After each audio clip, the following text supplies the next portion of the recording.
Hello दोस्तों, नमस्कार। मेरा नाम अनूप मिश्रा है। आपके अपने चैनल लर्न विथ हल्का में हार्दिक स्वागत एवं अभिनंदन है। आइए दोस्तों, शुरू करते हैं आज के दिन के रोजगार और शिक्षा से जुड़े समाचार पे।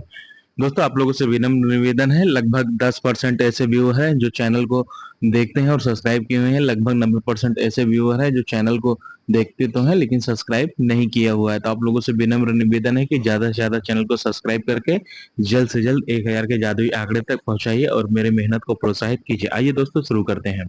बिहार शिक्षक स्थानांतरण पर ब्रेकिंग न्यूज।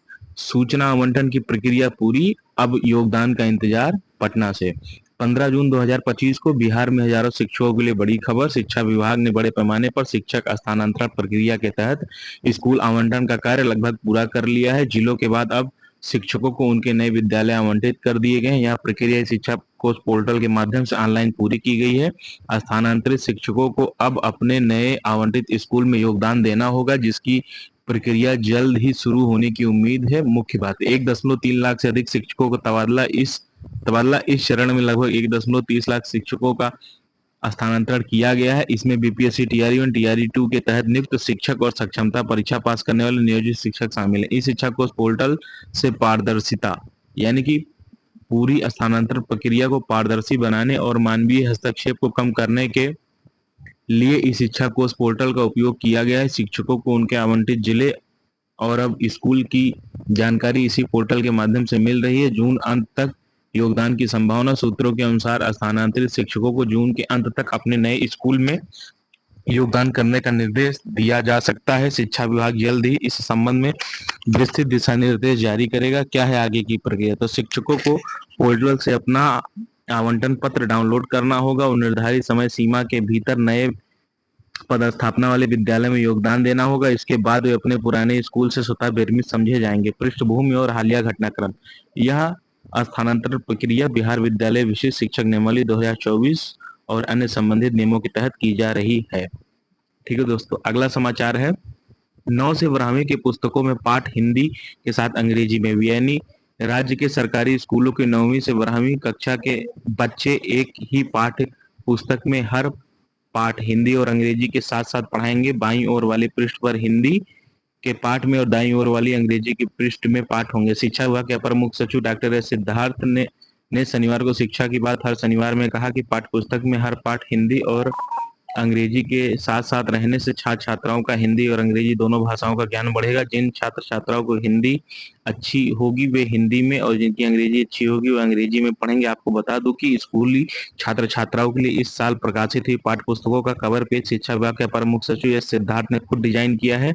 अंतिम कवर पेज पर दी गई सामग्री पढ़ बच्चे बेहतर नागरिक बनेंगे। ठीक है दोस्तों, अगला समाचार है। 538 प्रखंडों में स्कूली बच्चों के लिए खुलेगा कैरियर सेंटर और वहां पर अलग अलग तरह की किताबें उपस्थित रहेंगी। अलग अलग तरीके से उनको कॉम्पिटेटिव एग्जाम की तैयारी करा जाएगा। मतलब एक तरीके से रोजगार ओरिएंटेड बनाया जाएगा कि वो स्कूली शिक्षा पास करके निकले तो उनके अंदर इतनी काबिलियत हो कि वो नौकरी ले सके, सरकारी या प्राइवेट।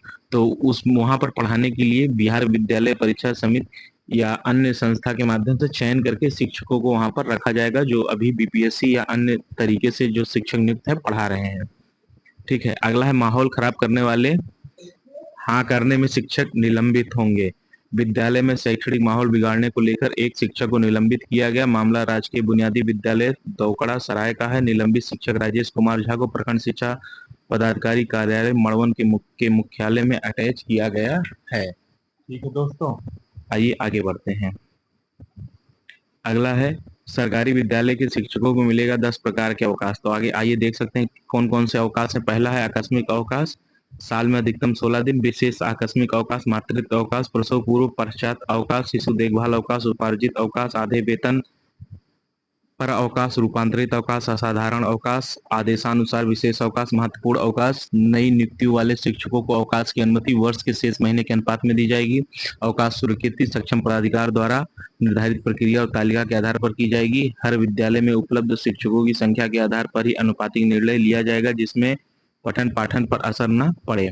ठीक है, अगला है। 3276 शिक्षकों ने दिया सहमति पत्र, यानी कि अलग अलग आधार पर जिले में ऐच्छिक ट्रांसफर के लिए आवेदन करने वाले शिक्षकों के विद्यालय आवंटन की प्रक्रिया चल रही थी, जो शनिवार को संपन्न हो गई। उल्लेखनीय है कि अलग अलग आधार पर ऐच्छिक ट्रांसफर करने वाले 1.10 लाख शिक्षकों ने विभाग ने 31 मई 2025 को विद्यालय आवंटित कर दिया था। जिले के लिए ऐच्छिक ट्रांसफर चाहने वाले शिक्षकों की संख्या 3,841 है। इस संबंध में डीपीओ स्थापना निशांत गुंजन ने बताया कि जिले में मंगलवार तक विद्यालय आवंटन की प्रक्रिया आज जिले में संपन्न हो गई है। ठीक है दोस्तों, आगे बढ़ते हैं। अगला समाचार है, बिहार के मृणाल झा ने देश में चौथा स्थान हासिल किया। वहीं आशी जो सिवान की रहने वाली है, इन्होंने भी 12वां स्थान हासिल किया। ये शिक्षकों को साल में 2 बार दिया जाएगा प्रशिक्षण। आप लोगों को इसके बारे में जानकारी है। ये बीपीएससी 71वीं का फॉर्म आ गया है। आप लोग जाकर जल्दी से फॉर्म का अप्लाई कर दीजिए। लास्ट में थोड़ा सा साइट की दिक्कत होती है, किसी वजह से आप रुक गए फॉर्म भरने में तो दिक्कत होती है, तो आप लोग जाकर जल्दी से अप्लाई कर दें। एसडीओ सीनियर डिप्टी कलेक्टर पद 100 होंगे। विभागीय प्रशासनिक सेवा का सब रजिस्ट्रार, ज्वाइंट सब रजिस्ट्रार के 3 पद हैं। विभाग मद्य निषेध एवं उत्पादन निबंधन विभाग में लेबर सुपरिंटेंडेंट के 10 पद हैं। श्रम संसाधन विभाग में शुगर केन ऑफिसर के 17 पद हैं। ब्लॉक पंचायती राज अधिकारी के 12 पद हैं। सहकारिता प्रसार अधिकारी के 502 पद हैं, जो सबसे ज्यादा इसी के पद हैं। उसके बाद block SC ST welfare officer के 13 पद शामिल हैं। चयन की प्रक्रिया प्रारंभिक परीक्षा, मुख्य परीक्षा और साक्षरता के माध्यम से आपका चयन होता है। यह राज्य स्तर की सबसे बड़ी नौकरी है और केंद्र स्तर पर यूपीएससी आती है और इस परीक्षा की अंतिम तिथि 30 जून है। ठीक है दोस्तों, तो समय को न गंवाते हुए अभी समय आप लोग भर दें, जिसमें जनरल का शुल्क 600 रुपए, महिला एससी एसटी दिव्यांग का शुल्क 150 रुपए है। ठीक है दोस्तों, आइए आगे बढ़ते हैं। और बीपीएससी का फॉर्म भरने से पहले आपको इस बार ओटीआर करना पड़ेगा। ओटीआर के बाद ही फॉर्म को भर पाएंगे। अगला है, 15 प्रखंड के बीईओ पर होगा प्रपत्र का गठित, यानी बच्चों का नामांकन नहीं कराने पर कार्रवाई। आरटीई के तहत निजी स्कूलों में होना था नामांकन। ठीक है दोस्तों, आइए आगे बढ़ते हैं।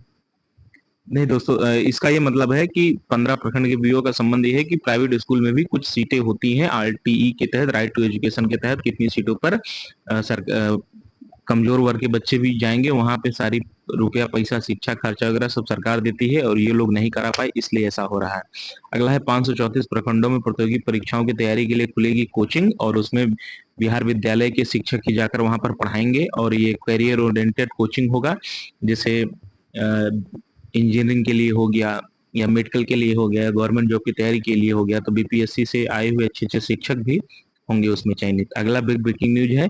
इस तरह की न्यूज की सत्यता की मैं पुष्टि नहीं करता हूं, लेकिन जो भी चीज सोशल मीडिया पर रहती है मेरा काम है आप सभी तक पहुंचाना। तो इसमें है, विशिष्ट शिक्षक को जल्द ही मिलेगा सेवा निरंतरता का लाभ। एसीएस ने दिया संकेत, इस माह के अंत तक वेतन निर्धारण के साथ सेवा निरंतरता का पत्र जारी हो सकता है। सक्षमता 1 और 2 के शिक्षकों के लिए राहत भरी खबर। सक्षमता 3 में कम फॉर्म पड़ने के कारण सरकार को लेना पड़ा फैसला। सदन में शिक्षा मंत्री ने दिए बयान पर अमल शुरू हो गया। सेवा निरंतरता के बाद अर्जित अवकाश, चिकित्सा अवकाश आदि का लाभ भी मिलने लगेगा। ग्रेच्युटी भी मिलने का रास्ता साफ हो गया सचिवालय सूत्रों के अनुसार। ये मेरा कोई सूत्र नहीं, जो भी चीजें सोशल मीडिया पर वायरल थी मेरा काम था आप लोगों तक पहुंचाना। सही और गलत का डिसीजन आपके ऊपर है। आइए दोस्तों, अगला समाचार की तरफ आगे बढ़ते हैं। पटना में 80% शिक्षकों को स्कूल आवंटन, यानी शिक्षा विभाग द्वारा राज्य में बड़े पैमाने पर शिक्षकों का स्थानांतरण किया जा रहा है, जिसमें पटना जिले का लक्ष्य 5,566 है। जिला शिक्षा कार्यालय से मिली जानकारी के अनुसार शनिवार तक 80% शिक्षकों को स्कूल आवंटित कर दिया गया था। शेष बचे 20% शिक्षक को भी 1-2 दिन में स्कूल आवंटित कर दिया जाएगा। हालांकि शिक्षा विभाग द्वारा जारी निर्देश के अनुसार 20 जून को संबंधित शिक्षकों के शिक्षा कोष पर स्कूल अलॉटमेंट की जानकारी मिलेगी। ठीक है दोस्तों, आइए आगे बढ़ते हैं। अगला समाचार गया से है। गया जिले में भीषण गर्मी को देखते हुए सभी शैक्षणिक संस्थानों और कोचिंगों को आदेश दे दिया गया है। 16 और 17 को पूर्णतः बंद रहेंगे। ठीक है दोस्तों, आज के मुख्य समाचार समाप्त होते हैं। आइए दोस्तों, आज के अन्य समाचार की तरफ बढ़ते हैं। आज के अन्य समाचार में पहला समाचार है, स्थानांतरण को लेकर विद्यालय आवंटन का काम काफी तेजी से हो रहा है। शुरुआत में कुछ फीसदी जिले भी अब विद्यालय पदस्थापना में समाप्ति की ओर बढ़ रहे हैं। कल परसों तक संभवतः विद्यालय आवंटन समाप्ति की खबर आ सकती है। 20 जून का बेसब्री से सभी को इंतजार है और मुझे भी इंतजार है। ठीक है दोस्तों, इस प्रकार आज के मुख्य समाचार और अन्य समाचार समाप्त होते हैं। मेरे द्वारा दिए गए समाचार से अगर आपको थोड़ा सा भी लाभ होता है तो कृपया मेरे चैनल को सब्सक्राइब करें और अन्य शिक्षक साथियों से भी चैनल को सब्सक्राइब करवाएं। अपने से छोटों को प्यार करें, बड़ों का सम्मान करें, अपना व्यक्तित्व इस प्रकार विकसित करें कि महिलाएं समाज में सुरक्षित, सम्मानित और सहज महसूस करें। जय हिंद, जय भारत, जय बिहार, जय श्री राम।